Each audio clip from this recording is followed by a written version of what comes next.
Greetings, Toastmasters, and everyone around here. Welcome to me. And this is my first time speaking to you publicly.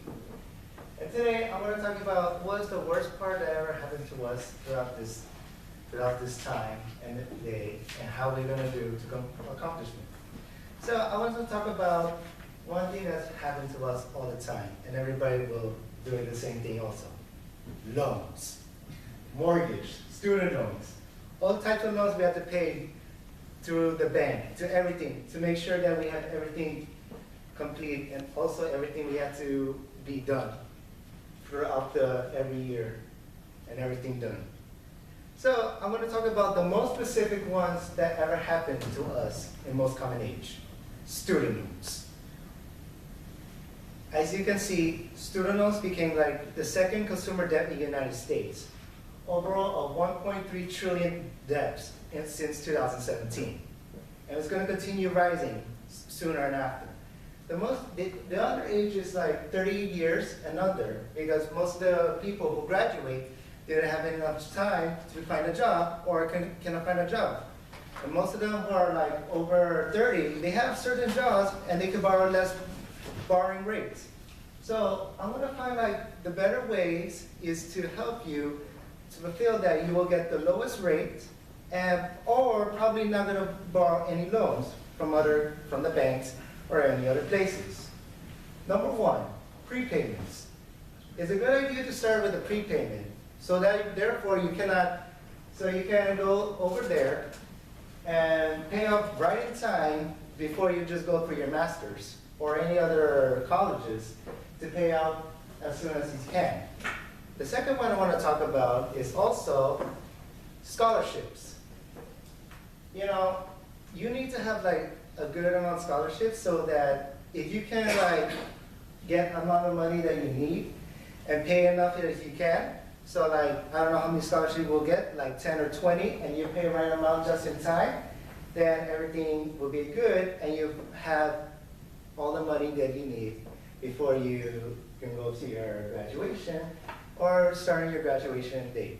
As you can see, I almost got into like in a competition with a scholarship that's worth like $40,000. And that was like really good for me, so I could like pay it off right ahead. However, that scholarship was competitive, so I didn't have any chance to win it.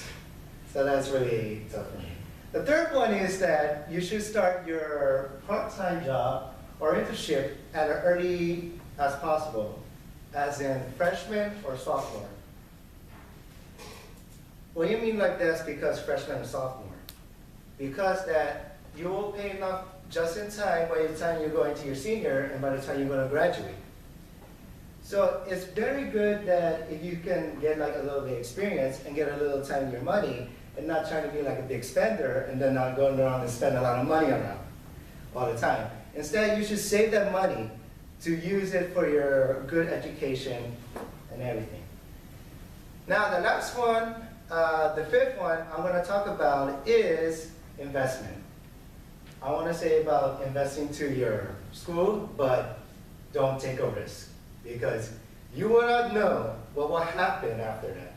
Because sooner or later, like if you spend like your money to this company and then receive any shareholders, and then sooner or later in the long run, the company just like laughed out or dropped and you cannot get any more and more.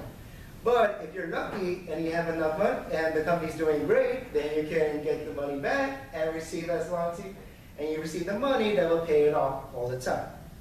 Now, if the fourth option is not good, then you should take the student loans worth like 3% or lower, because you don't want to pay like high interest, extra money to pay off all the interest in the loans that you borrow. So I just like you to go to FAFSA or any other like government sites that could help you provide the lowest interest, and then you can go pay it off as soon as possible. Now the last one, I know that is going to be like really like you will have like 0.001% chances to get it, winning the lottery. I know, it's impossible. But if you're a lucky person, if you won the lottery, good, then good. You're the most richest person ever, and you already have your master's degree, at the same time.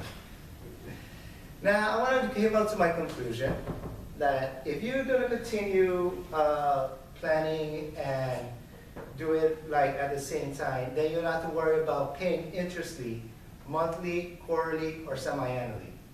So I suggest that everyone around here start making plans about how you're going to deal with these loans. Thank you.